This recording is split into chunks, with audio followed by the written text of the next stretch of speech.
Oi, minhas lindezas, como vão? Tudo bem? Vocês vão me perdoar, mas hoje tá uma barulheira aqui em Aldeia da Serra. Tá terrível, tem jardineiro, tem caminhão passando, enfim. Nós esperamos até agora para amainar, mas não teve nenhuma possibilidade. Então, se vocês começarem a ouvir um barulho, não liguem, porque eu não estou em estúdio, eu estou na minha casa, né? E as pessoas têm que arrumar os jardins dela e têm que tirar os lixos também das suas portas. Muito bem. E nós terminamos o episódio passado falando no hidro de pano e hoje nós vamos falar sobre a viagem. Uma novela linda de Ivani Ribeiro, eu e Tony Ramos de novo, dessa vez com Vivinha fazendo uma triangulação, né? Foi uma maravilha. Mas eu preciso, antes de começar a falar da novela, dizer o seguinte para vocês. O hidro de pano terminou em maio de 75. Comecinho de junho de 75. Né? E pela primeira vez, eu fiquei 4 meses sem fazer nada na TV Tupi. E eu preciso contar para vocês exatamente o que aconteceu nesse meio aqui, nesses 4 meses, nesse buraquinho que tem aqui entre uma novela e outra. Foi uma pausa, né? A viagem começou, foi em outubro de 1975 e terminou por volta de março, abril de 1976. Foi uma novela belíssima, de cunho espiritualista, né? A primeira vez que nós estávamos fazendo uma novela assim na TV Tupi, e todo mundo muito nervoso, sem saber direito o que ia acontecer. Terminando o hidro de pano, olha aqui a pausa, né? Eu preciso contar essas coisas para vocês, porque por causa delas outras coisas aconteceram no decorrer da novela. Né? Estávamos eu e Flávio, meu filho, nos adaptando um ao outro, né?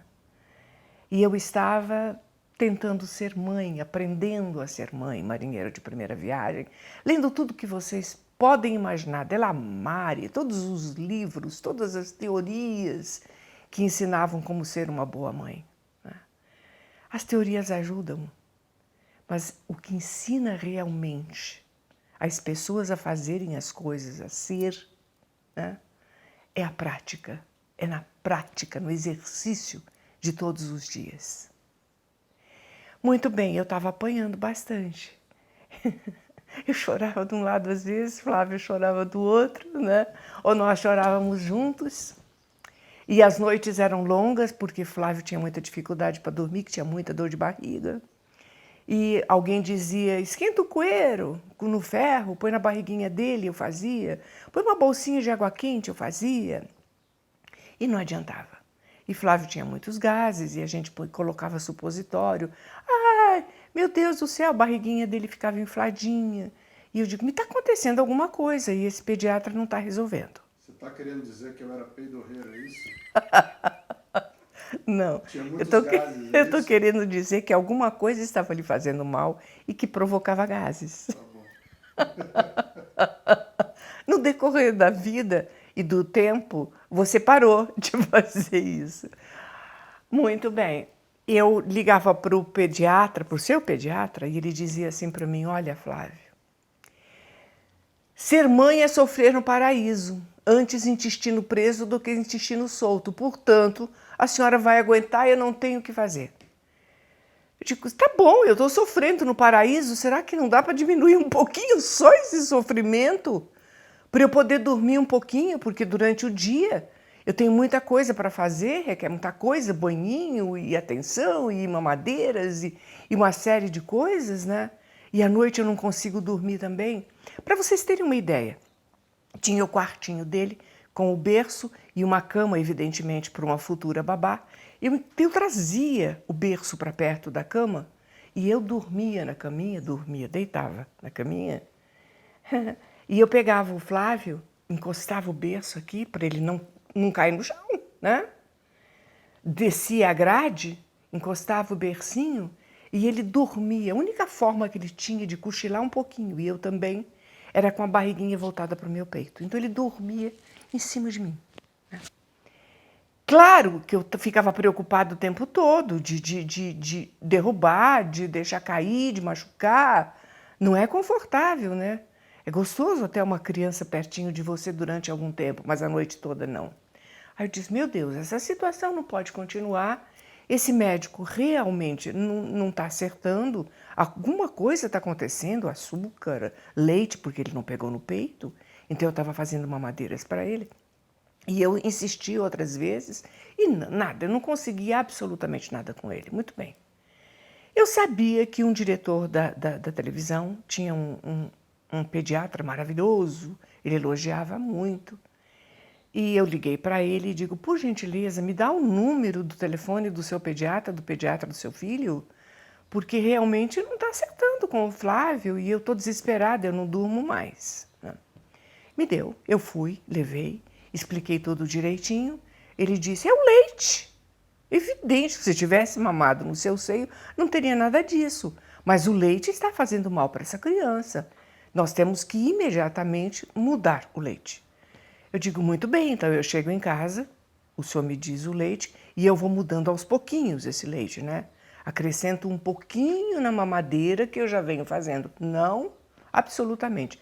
Primeiro, que ele não vai tomar mais o mesmo leite. Não é mudar a marca, o mesmo. Nós vamos mudar o tipo de leite. Eu não vou dizer qual leite que ele me aceitou, evidentemente. Bom, cheguei em casa, ele disse, mude radicalmente, esqueça o leite anterior, faça uma mamadeira desse leite que eu estou lhe recomendando e você vai ver que essa criança vai melhorar.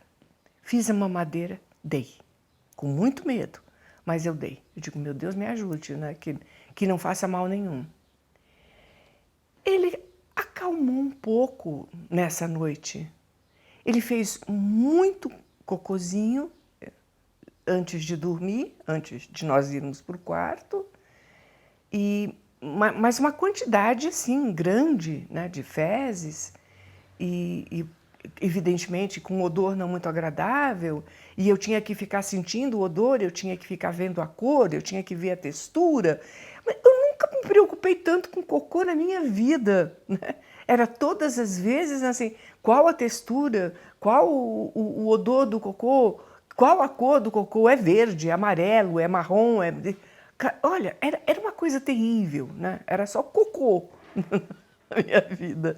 Mas era uma experiência aromática maravilhosa. Né? Era uma experiência aromática que você não pode imaginar. É só rindo, né? Muito bem. Fez uma quantidade imensa de cocôzinho, dormiu um pouco melhor, os nossos cochilos foram mais longos. Eu digo, meu Deus do céu, eu não acredito, era o leite. De manhã, ele fez de novo, mas eu estranhei, porque o comecinho era realmente durinho ainda, né? Sólido, mas da metade para o final era pastoso e já tinha mudado o odor e tinha mudado a coloração. Já era um marronzinho clarinho, tá entendendo?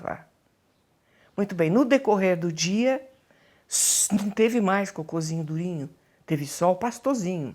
Eu, no telefone, olha, tá acontecendo isso, é normal? Claro, imagina que absurdo, que maravilha, tá limpando o intestino dele. A senhora percebe se ele ainda está com muitos gases? Não, realmente melhorou, né? Assim foi. Durante a noite, ele fez 2 vezes. No dia seguinte, de manhã, ele fez outras 2, mas já era diarreia. Eu imediatamente liguei correndo para ele e digo, olha, a criança está com diarreia. O leite está fazendo mal. Que isso, mãe? Que você desesperada. Imagina, o organismo dele está se adaptando, está limpando. Por favor, fique tranquila. Amanhã você me dá notícia. Muito bem. No dia seguinte, ele tinha feito umas 5 vezes o cocô com diarreia. Eu telefonei muito aflita e eu digo, olha, o senhor, por gentileza, o senhor vem aqui dar uma olhada. Porque ele está fazendo muita diarreia e eu estou dando aguinha para ele, mas acho que eu preciso dar um soro, alguma coisa precisa acontecer. Porque eu estou notando que a moleira dele está ficando mais fundinha e ele está ficando com olheirinhas. Não, mãe, isso não é nada. Não, não, absolutamente. Hoje eu não posso, porque eu estou muito ocupada aqui no consultório. Eu digo, olha, não me interessa se o senhor está ocupado. Me interessa que o senhor mudou o leite da criança, né? Antes tá certo, não dormia, tinha intestino preso, mas ele está com diarreia. Ele pode ficar desidratado. O senhor venha aqui. Isso foi mais ou menos na hora do almoço. Ele disse, não, absolutamente, não vou, não posso ir, tenho os meus compromissos, amanhã a senhora me dê notícia. Eu liguei para minha sogra, na época, e disse, olha, vó, está acontecendo isso, me ajuda. Ela disse, como? Pegue um táxi, vá no consultório dele e diga que ele tem que vir aqui, nem que seja com polícia. Mas ele tem que vir. Eu não posso dar mais um dia com meu filho com diarreia, porque ele está de moleirinha baixa e está com olheirinhas, né? Não é melhor levá-lo lá? Não, eu não vou ficar transportando meu filho, ele não está legal.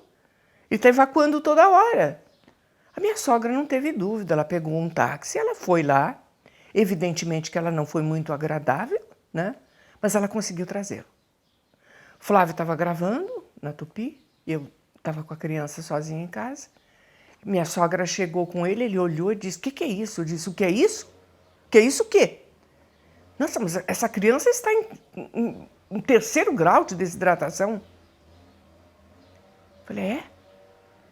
Eu estou lhe telefonando, hoje é o terceiro dia que meu filho está com diarreia. E o senhor se recusava a vir aqui. O senhor vai ter que dar um jeito nisso. Ele falou assim, não tem jeito. Essa criança tem que ser internada imediatamente. Como internada? Internada. Tem um pronto-socorro ótimo aqui perto, especializado em pediatria. Vamos imediatamente para lá. Não, eu tenho um convênio, não é especializado em pediatria, mas tem pediatras. Não, não pode. Tem que ser um hospital especializado em pediatria. Eu estava impactada, eu não sabia o que dizer, o que fazer, né? Ele me disse, não, porque eu também trabalho nesse hospital. E por coincidência, essa noite eu estou de plantão e eu vou poder cuidar, vou colocá-lo num soro. Não adianta querer dar sorinho caseiro agora para ele, porque não vai adiantar, né? Ele está com uma desidratação em terceiro grau. Ele tem que tomar soro na veia, né? Então vamos embora. O senhor me dá 5 minutos para falar com meu marido, né? Liguei para a televisão, expliquei, pedi para chamar o Flávio imediatamente, expliquei tudo direitinho, para onde eu estava indo, que o Flavito tinha que ser internado, eu ia providenciar a internação, tudo quando ele pudesse, para ele se fazer presente. E fui, internei meu filho. E ele foi colocado em soro, evidentemente, o soro na cabeça, né? Rasparam a cabecinha dele e procuraram veias na cabecinha dele. Meus amores, ele ficou, acho que 10 ou 12 dias nesse hospital, nessas condições.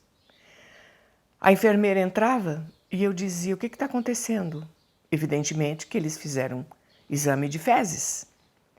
E num laboratório fantástico, de confiança absoluta desse hospital, né? E todos os resultados eram uma infecção intestinal. Não era troca de leite, era uma infecção intestinal. Cada enfermeira que entrava, eu dizia, geralmente, uma fazia um horário, outra outro horário, né? Uma de noite, uma de dia. E eu perguntava, fulana, já sabia o nome delas, ficaram minhas amigas. O que você está dando? Neomicina, o que você está dando? Garamicina, o que você está dando? Penicilina, ina. De cara, mas ele tem 1 mês e meio. Ele está tomando muito antibiótico, isso pode fazer bem para ele, né? Pois é, mas o médico pediu para dar. Muito bem. Um dia eu estava com o Flávio, ele estava muito abatidinho, esse médico entrou. Eu não sabia mais o que fazer. Me olhou muito estranho. Depois eu preciso falar muito sério com a senhora. Saiu. A enfermeira entrou e disse assim, Elaine, posso lhe dizer uma coisa? Claro.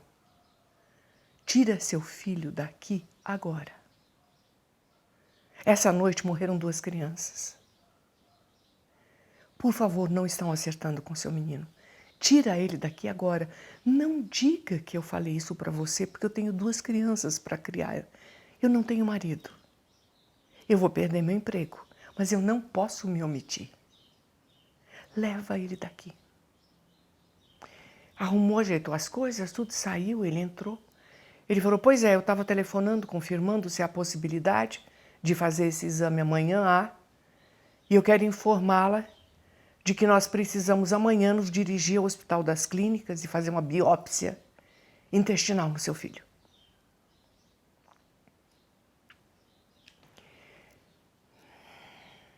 Vocês não podem imaginar a minha reação, né? Evidentemente que eu fiquei calada, não falei o que a enfermeira tinha me dito. Eu disse, o senhor me dá 10 minutos, por favor. Eu preciso parar para pensar, porque só pense quanto quiser. Mas eu não tenho mais responsabilidade, nós temos que fazer uma biópsia. Saiu. Eu fui, chamei ela, a enfermeira, eu digo, fica com ele aqui, eu vou telefonar. Fui, saí, telefonei para minha sogra, meu sogro. Eles tinham um médico conhecido, amigo deles, na época deputado. E eu vou dizer o nome aqui porque foi um anjo na minha vida. Dr. Fauzi Carlos. Eu não sei se o senhor está vivo ou não ainda, mas seus filhos com certeza estão.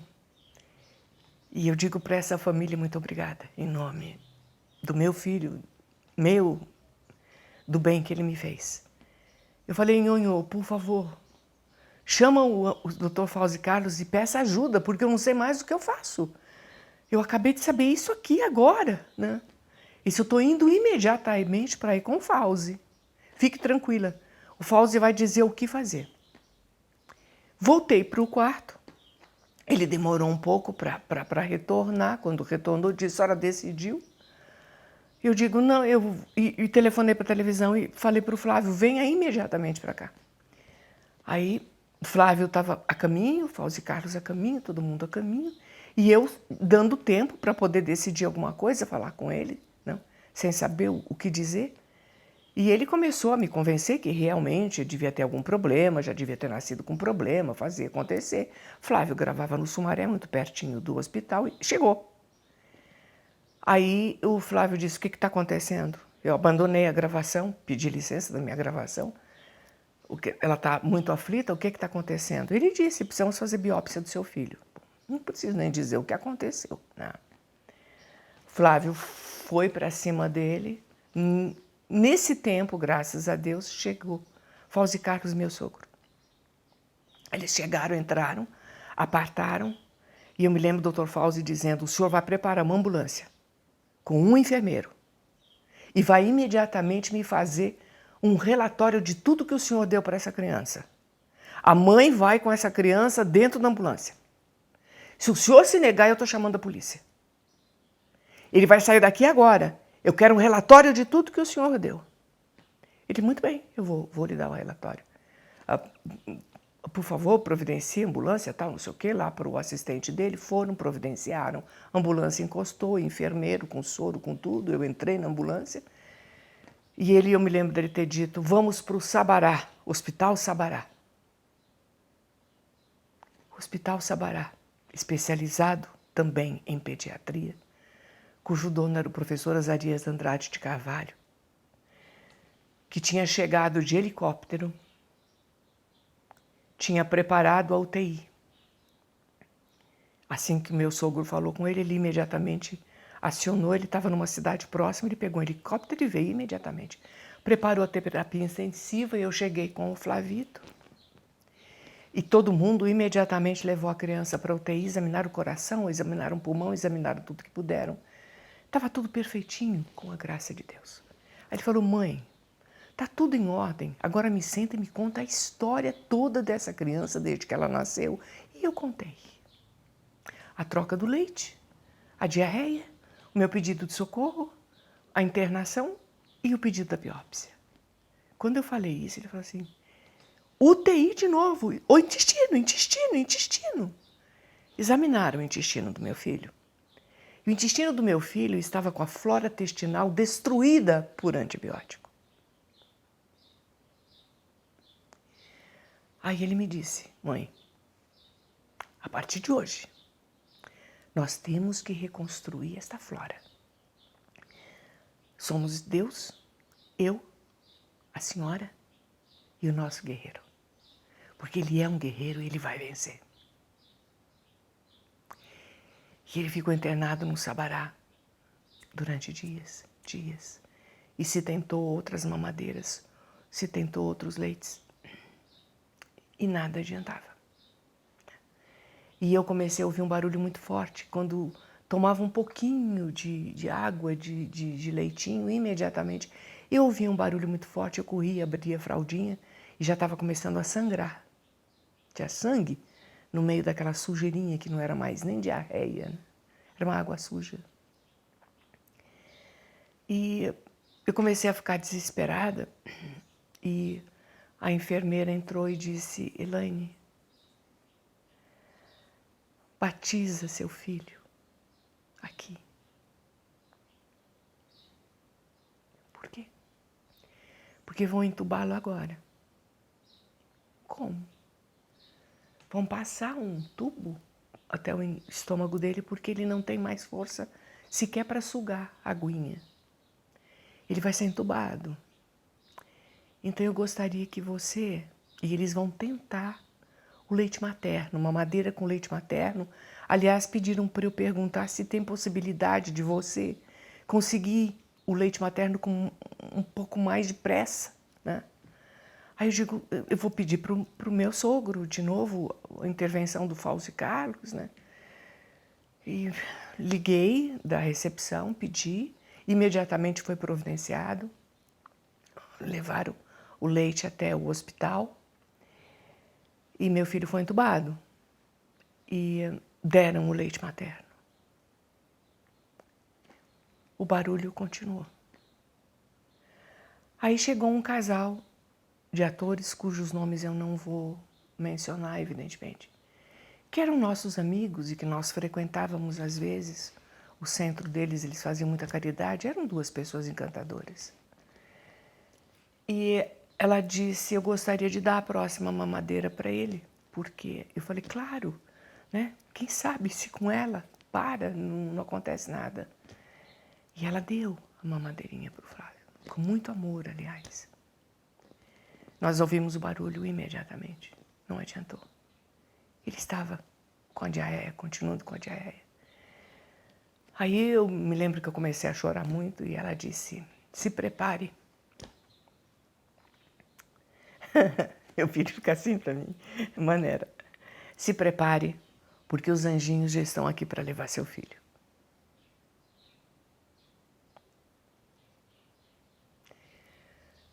Eu digo obrigada por ter dado uma madeira, obrigada por ter me dado esse recado, obrigada.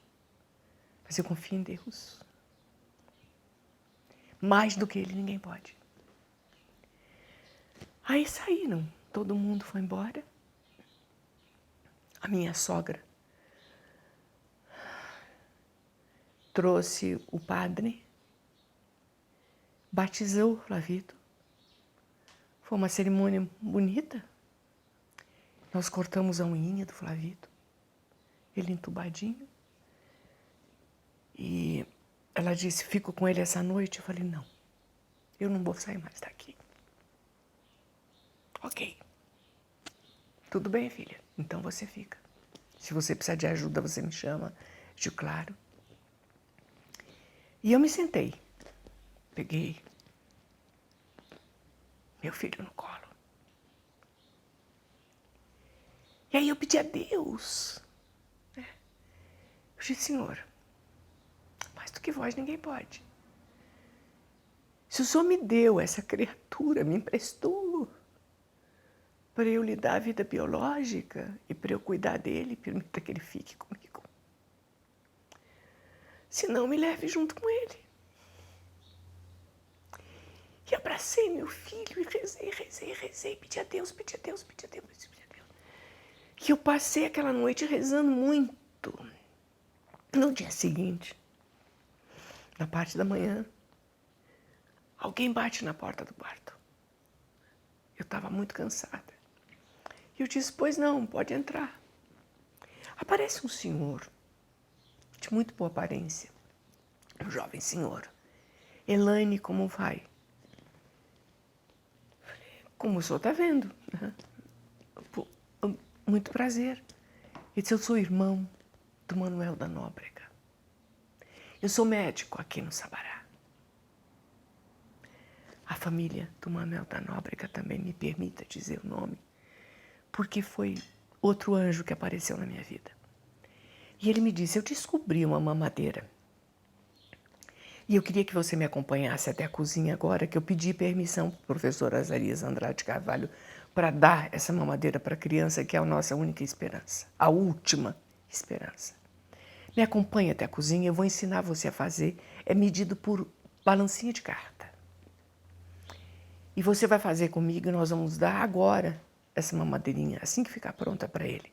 Se eu não vou largar meu filho, a enfermeira vai ficar com ele, você vai me acompanhar, Elaine, por favor, até a cozinha. Aí ela chegou, ela disse, pode ir, minha querida, vá tranquila, porque eu não vou largar dele. Eu fui, nós fizemos a mamadeira, eu me lembro até hoje, caseque, óleo de milho, frutose e água filtrada.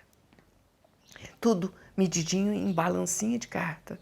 É claro que eu não sei quantas graminhas disso ou quantas graminhas daquilo, mas os ingredientes eu me lembro até hoje. E tirou a tampinha da sonda, ele disse, a primeira eu vou dar, a segunda, veja como eu faço. Se você tiver dúvida, peça para a enfermeira, ela te ajuda e depois você vai dar. Eu acho que era de 2 em 2 horas, se não me engano, mas um negocinho assim. Tinha que enfiar com a seringa da injeção, né? Sem agulha, evidentemente, só a seringuinha, tinha que pôr na sondinha aquilo. Aí ele pôs devagarinho, devagarinho. E não teve barulho. E aquele barulho que vinha, não veio. E eu parei, olhei para ele, eu digo assim, e o barulho? Não tem barulho. Parou.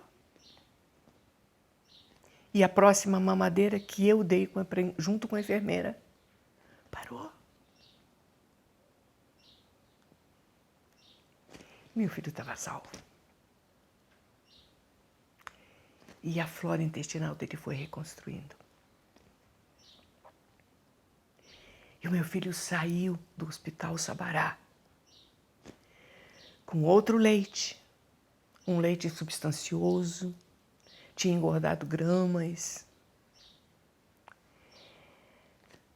comendo bananinha, maçã raspadinha, não, bananinha amassadinha e a maçã raspadinha. E nós fomos para casa. E ele foi engordando, ele foi ficando lindo, lindo. E eu fui emagrecendo.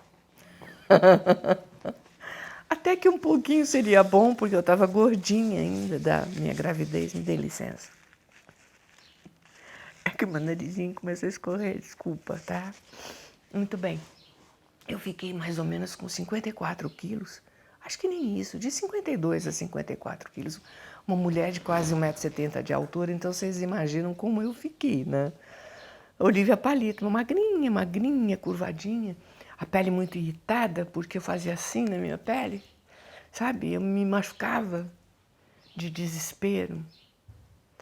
E aí eu recebo na televisão, nós não contamos absolutamente para ninguém. Poucas pessoas sabiam. O casal que se fez presente para dar a primeira mamadeirinha, Glauce Graeb, minha amiga Glauce Graeb, minha querida, quantas vezes já me confundiram com irmã de Glauce Graeb. Assim, vocês são irmãs. Quase. Somos amigas há muitos e muitos anos, uma pessoa muito querida. Ela é irmã da Nívia, eu sou irmã da Gilmara. Glauce sabia, esse casal sabia, mas evidentemente ninguém comentava.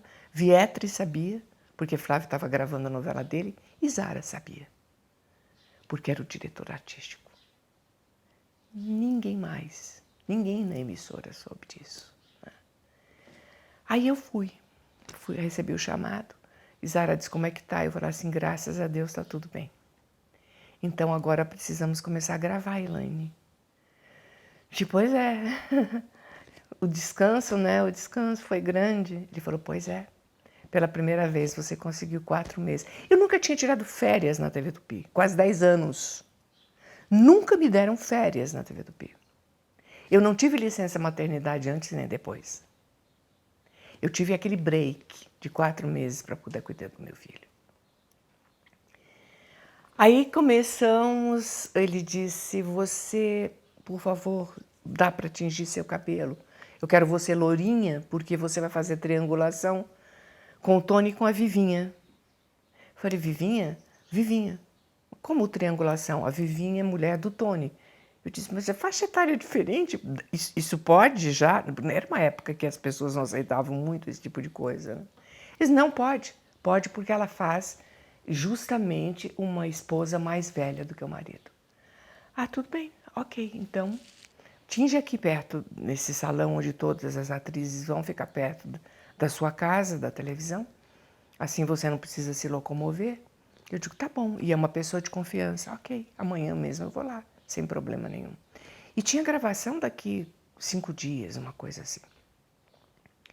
Fui no dia seguinte, estava me esperando, tingi. Em determinados momentos, eu comecei a sentir um cheiro de água sanitária. Que coisa estranha que está acontecendo, né? Já, impressão minha, imagina aí, que eu quase não faço química no meu cabelo. Meu cabelo era natural. Bobagem isso, deve ser impressão minha, deve ser OX mesmo, água oxigenada, né? Tingiu, fiquei lá horas e tingiu. Bom, cheguei em casa loura, o cabelo meio endurecido. Quando ela fez escova, caiu bastante na escova. A escova ficou bem sujinha. Ela disse, isso é normal, acabou de descolorir tudo. Aí à noite eu passei uma escovinha, prendi uma bananinha para dormir e tal. Saiu mais um pouquinho na escova, meu cabelo. Bom, e estava lá com o Flavito, com a minha vida, com as minhas coisas. Eu já tinha uma babá contratada, né? Porque eu ia ter que gravar.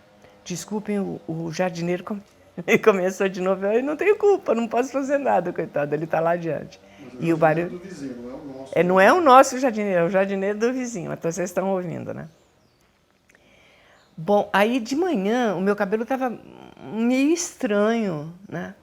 De caramba, o que está acontecendo? Acho que eu vou lavar a cabeça, né? E vou hidratar, vou pôr bastante creme. E lavei. E eu senti no ralo que tinha muito cabelo. Né? Aí eu acabei de lavar a cabeça com cuidado, passei hidratante no cabelo, creme e tal. Né? Quando eu fui pentear o cabelo, caiu tudo. Despencou. Meu cabelo estava por aqui, mais ou menos. Eu ia penteando e o cabelo ia caindo. Eu fiquei assim com uns 5, 6 centímetros, uma coroa aqui, só na frente. Aqui atrás, era desse tamanhinho. A raiz ficou. Eu fiquei desesperada, eu comecei a chorar. Eu digo, cara, como é que eu vou gravar novela agora? Eu tô calvo, eu tô careca. Meu cabelo despencou, né? Amarrei um lenço na cabeça. Fui até a televisão. O Zara, pedi para falar com o Zara. Eu falei, o Zara, Elaine, o que houve? Eu disse assim, nossa, gostei. A frente do cabelo estava aparecendo aqui no lenço, né? Eu falei, gostou? Eu tirei, eu digo, olha o que aconteceu. Fiz, meu Deus, e agora? Põe o lenço, não deixa ninguém ver. Amarrei o lencinho, nós fomos para o Arnaldo, ele falou assim, Arnaldo, tranca a porta, o cabeleireiro. Aí foi lá para a salinha dele, trancou a porta, ele falou, tira o lenço, Elaine, tirou, ele falou assim, meu Deus, Elaine, o que fizeram com o teu cabelo? Eu digo, fizeram não posso acusar, eu devia estar com vitamina muito baixa, de vitamina complexo B, sei lá o quê. Eu fiquei esses 4 meses com muitos problemas e tal, então meu organismo deve ter enfraquecido, né? Meu cabelo deve ter caído, ou talvez realmente passaram alguma coisa que me fez mal. Eu não sei, eu não posso acusar ninguém, né? Aí ele falou, eu acho que abusaram do OX, né? Muito forte. Por coincidência, eu tenho um aplique aqui, Zara, dessa cor. Vamos colocar e vamos ver como a Elaine faz. Porque ela não pode fazer de turbante nem de lenço a novela.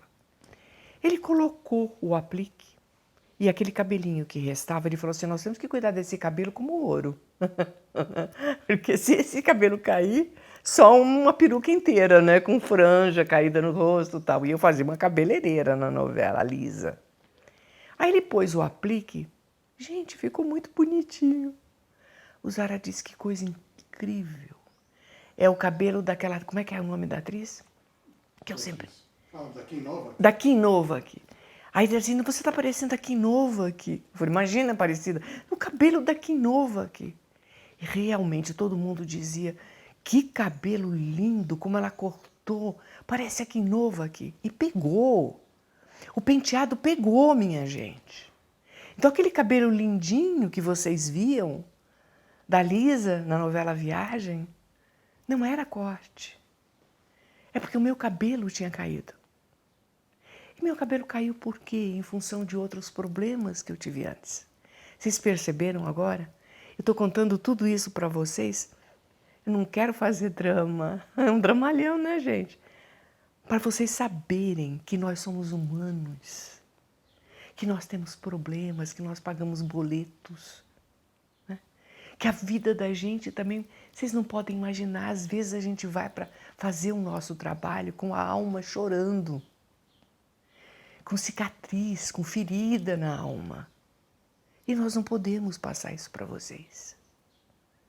Porque não é problema do personagem, é nosso problema. E aconteceu isso na viagem.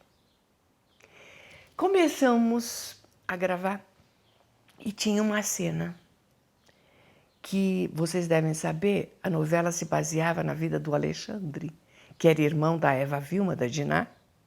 Era um playboy, vagabundo, inconsequente, que gostava de aventuras e de emoções fortes. Então ele vai e assalta um homem. O homem reage e ele executa. Ele mata o homem. Né? Foi processado. O melhor advogado na época era o Dr. César, que quem fez foi Altair Lima, não quis defendê-lo. Muito bem.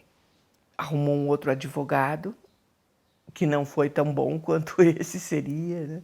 Foi processado, e foi condenado, e foi preso. Lisa era a namorada dele. E Diná, Eva Vilma, era a mulher do Tony Ramos, como é que era o nome dele? Jesus, Theo. Muito bem. Alexandre vai preso, e tem um dia que ele bola um jeito... Passou dinheiro, não sei para quem, não sei exatamente como, os comparsas dele e tal. Ele consegue uma fuga, então tudo combinado.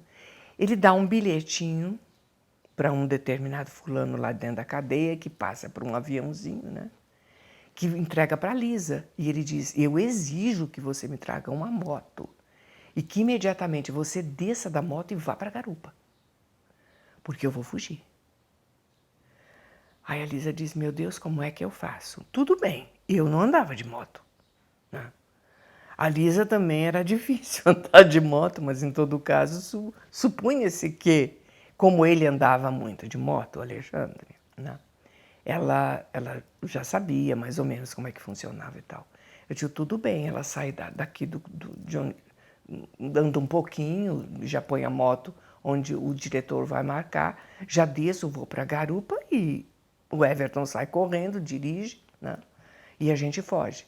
Aí Everton de Castro, meu amigo que era morando nos Estados Unidos, lindo de viver, era perfeccionista, um dos melhores atores que eu conheci na minha vida. Então todo personagem na faixa etária, tinha assim 10, né, galãs na mesma faixa etária, mas sempre ele que fazia os personagens mais difíceis, porque... Ele era fantástico, como ele compunha, como ele estudava, né? com afinco, com amor, era impressionante. Perfeccionista chega para mim e diz assim, Leninha, eu digo, oi, a gente vai deixar a dublê fazer a nossa cena? Eu disse, né? Eles vão chamar dublê. Por que nós dois não fazemos? Como? A gente pratica. Eu ando de moto, normalmente, mas agora, para fugir da polícia, aí já fica mais difícil. Mas você na garupa, por exemplo, você pode me derrubar, né? Então você precisa saber andar de garupa. Eu digo, tá bom, como é que a gente faz? A gente marca toda a tarde aqui, que a gente não gravar, aqui na praça, atrás da Tupi, dá tempo. a gente marca para a gente treinar. Tudo bem? Então vamos. Já no dia seguinte começamos. Não tínhamos gravação de tarde, já fomos para a praça, treinamos. No terceiro dia nós estávamos afiadíssimos. Eu dirigia, chegava com a moto, descia. Ele vinha correndo, subia na moto, eu já na garupa, abraçava o corpo dele e dizia, nunca toque no meu braço, sempre no meu corpo. Porque o braço eu tenho breque aqui na direção da moto, né? No guidão. E nós estávamos mesmo afiados, né? Aí Everton disse assim, muito bem, Laininha, você tá craque. Eu disse, você também. E nós vamos fazer bonito, vamos mesmo. Então agora nós vamos simular a fuga mesmo e eu vou acelerar, ok? Ok? Tudo bem. Fizemos tudo direitinho, abracei ele, tum! Ele saiu, demos uma volta, duas, vou acelerar! Mas ele acelerou tanto, que eu quase fui para trás. Quando eu quase fui para trás, eu puxei o braço dele. Flávio, você ri? Você dá risada, Flavito? Cavalo de pau de moto, você nunca teve na tua vida, né? Eu tive. Mas a coisa que eu teve... Nós dois no ar. Aquela praça que ficava atrás da TV Tupi, onde o Jean, do Ídolo de Pano, morreu, que ele rolava, né, uma pirambeira e caía na rua de baixo, foi exatamente o que aconteceu comigo e com o Everton. A gente voou, rolou, os dois idiotas caímos na rua de baixo. Eu olhei para cima e disse, Everton, a moto! Ele rolou para lá e eu rolei para cá a moto. Pá! Na grama, aqui embaixo. Graças a Deus não vinha nenhum carro. Ele levantou, ele estava arranhado. Eu levantei, eu estava bem arranhada, a moto também. E meu joelho. Ai! E aí nós fomos para a televisão dar notícia para o Zara, porque o meu joelho estava contundido. Aí eu fui para um ortopedista, tive que... Ele falou assim, não dá para pôr gesso, né? Então vamos colocar uma joelheira e você vai andar com um certo cuidado, né? Mas eu não podia mais fazer a cena, né? Eu fugindo com o Everton. Então o que apareceu? Apareceu eu sentadinha, esperando ele já na moto, né? Na garupa, esperando ele sair, ele vem correndo, ele dá a partida na moto, parou longe da câmera, né?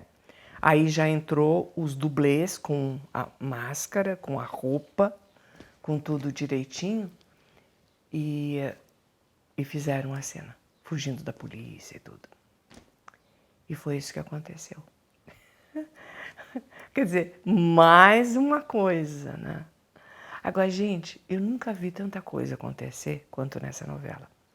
Uns diziam que tinha problema, porque eu não sei se vocês sabem, o Alexandre foge, a polícia pega ele volta para a cadeia e ele se suicida. E a novela gira tudo em torno dessa morte, desse suicídio do Alexandre. Por quê? Vira um obsessor, né, que quer se vingar de todas as pessoas que se afastaram dele, inclusive da Lisa. Porque a Lisa, depois de levar a moto, ela disse, eu não quero mais saber de você. Ponto final, eu não vou prejudicar minha vida por uma irresponsabilidade tua, você fez, vai ter que pagar, né? O advogado que não quis defendê-lo, a vida dele começou a dar para trás, com os filhos, profissionalmente, tudo, foi um rolo na vida dele. A Diná ficou perturbada com o Theo, sabe? Os dois já não estavam, o casamento não andava bem, né? Mas depois da morte do Alexandre, degringolou. Os dois pensaram em separação. Porque o Alexandre, segundo a novela, ele ficava influenciando, né? Como obsessor, ele entrava na cabeça das pessoas. O Theo foi internado como louco uma época, né? Não estava regulando bem, porque tomava atitudes que as pessoas julgavam de uma pessoa que não estava normal, né? Dizia coisas absurdas. E o Theo tinha conhecido a Lisa e se apaixonado por ela e vice-versa. Porque eles estavam já naquela fase de separação, o Theo e da Diná, né? e, e apaixonados, mas ele era casado. Ele disse: eu ainda não me divorciei, mas eu vou me divorciar. De quem? Da Diná. Como Diná? Diná, e ela fica sabendo que é o irmão do namorado dela, do Alexandre. Aí ela diz: meu Deus, isso não vai dar certo. Aí fica com ele, mas ao mesmo tempo ela sente um sentimento de culpa, fica uma coisa muito, muito mal parada. Sofrem, os dois sofrem, ele sofre, ela sofre, uma coisa incrível. E o ator que fazia o Dr. César, por exemplo, uma coisa incrível que aconteceu. Quando ele começou a piorar, né, ele morreu num acidente, mas mudaram a morte dele. Não, ele ia morrer de uma certa doença. Ele começou a ficar doente, o ator. Aí, surpreendentemente, a Ivani mudou o final da novela. Ele morreu de acidente, porque ficou com receio. De repente veio a cena da morte dele num acidente. Porque todo mundo ficou com receio, né? Que pudesse acontecer alguma coisa mais grave. E coisas aconteciam no estúdio. Muito bem, queridos. Um dia eu estava esperando as minhas cenas. E eu estava muito amargurada com tudo que tinha acontecido com meu filho. Com a vidinha do meu filho, o sofrimento dele. Eu pensava imediatamente em ter um outro filho. Mas depois eu disse: eu não tenho o direito de pôr uma criança no mundo, um ser no mundo, para sofrer o que ele sofreu. Eu não quero que o outro sofra também. E eu tive aquele sentimento de que eu ia perder o Flávio, gerou tanto amor por ele, tanto amor, que eu pensei o seguinte: eu gosto tanto dessa criatura, que se eu tiver um segundo filho, eu não vou amar como eu amo ele. Eu vou ficar devendo para essa segunda pessoa. E eu não tive o segundo filho. Mais nenhum. Eu fiquei no primeiro, né? Então eu trazia dentro de mim um sentimento de culpa, um sentimento de mágoa, um sentimento de revolta por não ter podido fazer legalmente absolutamente nada, né? Porque nenhum médico, por ética profissional, depois depunha, pelo menos, contra o outro. Me parece que continua assim aqui nesse país, né? Legalmente, eu não tinha o testemunho nem da enfermeira, nem dos médicos, de ninguém, para fazer absolutamente nada, tentar fazer nada, né? E o meu receio é que outras crianças passassem pela mesma coisa que meu filho tinha passado. Mas o que eu podia fazer? Nada. Eu estava de mãos atadas. E isso me dava um sentimento de impotência, de raiva, sabe? E um dia eu disse, blasfemei de fato: ele que não passe na frente do meu carro, porque eu não sei do que eu sou capaz. E realmente eu não sabia do que eu seria capaz de fazer se ele cruzasse a frente do meu carro. Tal a revolta que eu tinha dentro de mim por ter passado, meu filho ter passado tudo que passou. Um dia eu estava no estúdio e esse diretor que me indicou ele chegou e disse: Elaine, tem uma menininha aí fora. O pai a trouxe para conhecer você porque ela vê a novela. Eu falei: mas vê essa novela? Uma criança pequenininha não devia. Bom, eu não vou discutir isso com você. Ela vê a novela. Ela está apaixonada por você. Ela quer conhecer você de qualquer jeito. Olha o que a vida faz. As lições que a vida nos impinge, nos traz. Aí eu digo: tá bom, então traga a menina. Eu vou fazer o quê? Porque daqui a pouco eu vou gravar. Mas não faça mais isso, né? Porque a gente tá aqui para trabalhar. Aí ele falou assim: o pai dela veio junto, tá com ela. E eu peço encarecidamente a você que não reaja, não tenha nenhuma reação agressiva.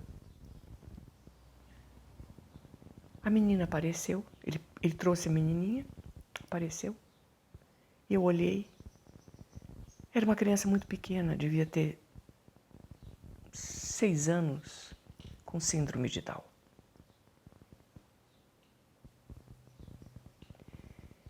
Em seguida apareceu o pai da menina. Era médico. Fez assim para mim. A menina veio correndo, se abraçou em mim Eu me curvei, me ajoelhei, abracei e beijei a menina, fiquei olhando nos olhos daquela criança. Olhei para ele, ele estava com os olhos marejados de lágrimas.